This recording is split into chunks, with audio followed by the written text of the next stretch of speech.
can't tell you how much I just love flying little tight turny rivers like this. There's something about it that just draws me in. But don't forget to look for power lines.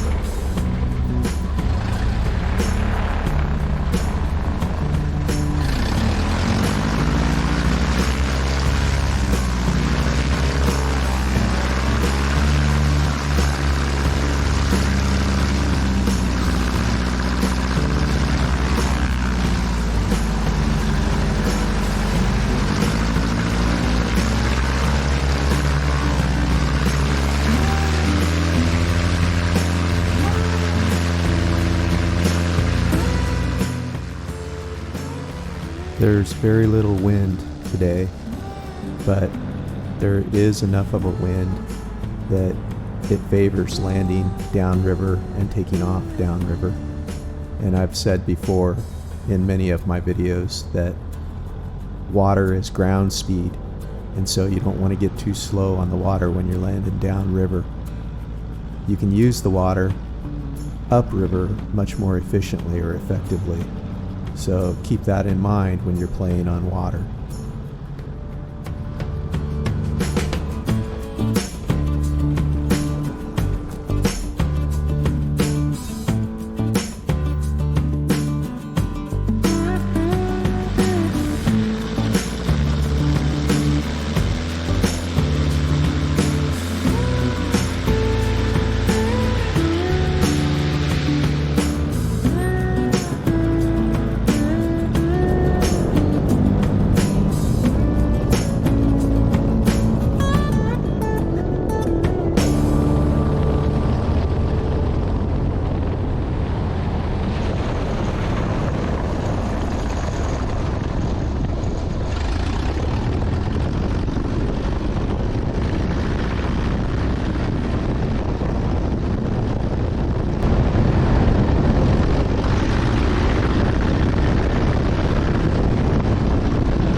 As luck would have it, I get out on this gravel bar and I see this four-wheeler coming down the bank trying to make his way down towards me.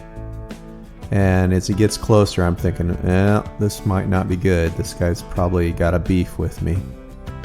I guess I shouldn't have been thinking so negatively. Anyway, he gets up to me and he's yelling at me, and I can't make out really what he's hearing over the stream.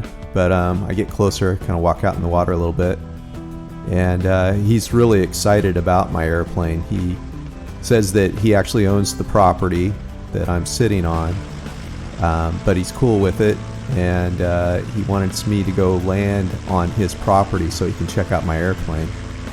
And I said, well, I'll take a look at it and see what I can do. And he's like, well, if you can land there, you can land on my property easily. And I've heard this kind of stuff before, because people don't realize that, you can come in on a really shallow approach and land a really short spot. But if you got to get in over trees, all of a sudden what looks long to somebody on the ground is pretty short to a guy in an airplane. So I make a pass over his place, and as I suspect, it's down in among a bunch of big tall trees, and there's no approach on either end. And so I wag my wings at him and go on my way. That was a cute little gravel bar, and I probably would have landed it if I could have landed upriver. But with the way the wind was, which wasn't much, it made no sense to try to land that and then get back off of it going downriver. back to the property owner that was excited about seeing my airplane and me playing on the river.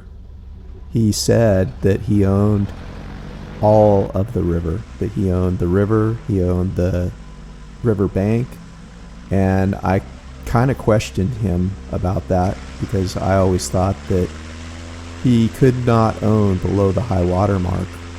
And so I went back to the county tax assessor records, and it does show his property extending completely across the river, which then I went to the Washington State website and kind of looked up property rights of owners.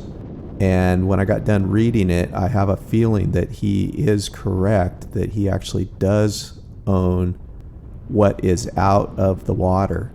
So wherever the low water mark would be, he owns the ground above the water. So in most cases, I still believe it's below the high water mark, but in this particular case where the county records actually show his property extending across the river to the other side and up the other side bank, I think he's correct. As off-airport pilots, we have to contend with a lot of different property owners, whether it's the National Forest Service, whether it's Wilderness, whether it's Monument. There's just so many different agencies, BLM versus National Forest, and the rules and regulations. It's a little frustrating because you can call up certain agencies and they'll usually right off tell you no, that it's not legal. And then if you start pushing it and trying to find out, well, why is it not legal? Usually they don't have an answer and they have to get back to you. I really wished it was just very cut and dried where, it's legal to do this and it's not legal to do that. This happened to me about 10 years ago. It was the National Forest Service that contacted me with a fairly legal looking letter, and it was asking for a informal meeting. A friend of mine also got the same letter, and we agreed to come in under our own volition and speak with this person. When we got there, instead of being what we thought was informal, they Mirandized us, and there was a state trooper, the head of the National Forest Service, and a fish and game officer. And after questioning us for a little while, the head of the Forest Service, who was the one that was kind of leading the charge, wanted to separate us. And at that point, my friend said, well, if you're going to do that, I'm going to get an attorney. We came in here of our own free will, and this doesn't sound very good anymore.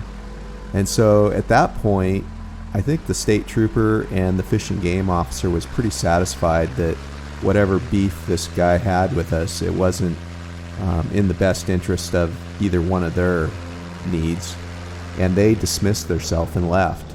The meeting pretty much wound up fairly quickly after they left, but this particular person said that we would get a fine in the mail, and at that point I told him that I looked forward to the fine and that I would see him in court.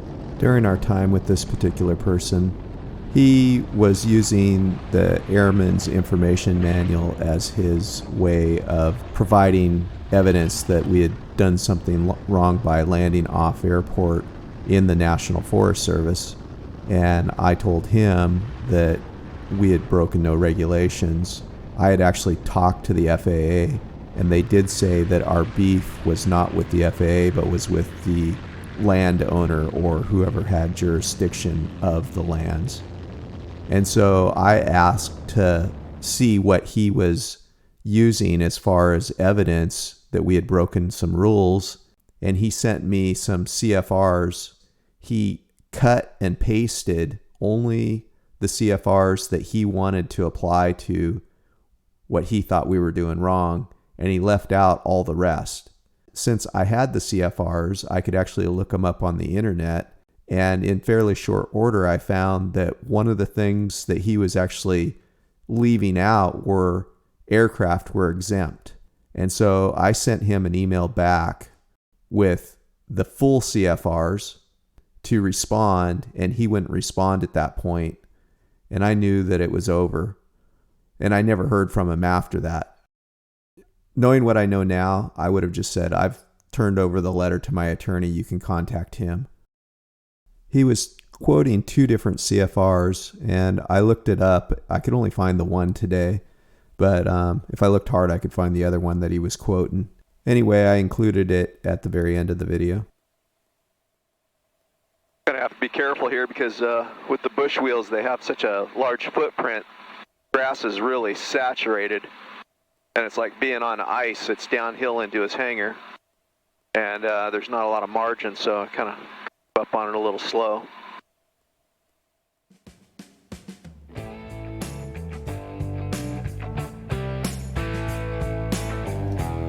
If you enjoyed what you watched here, please subscribe and hit the like button.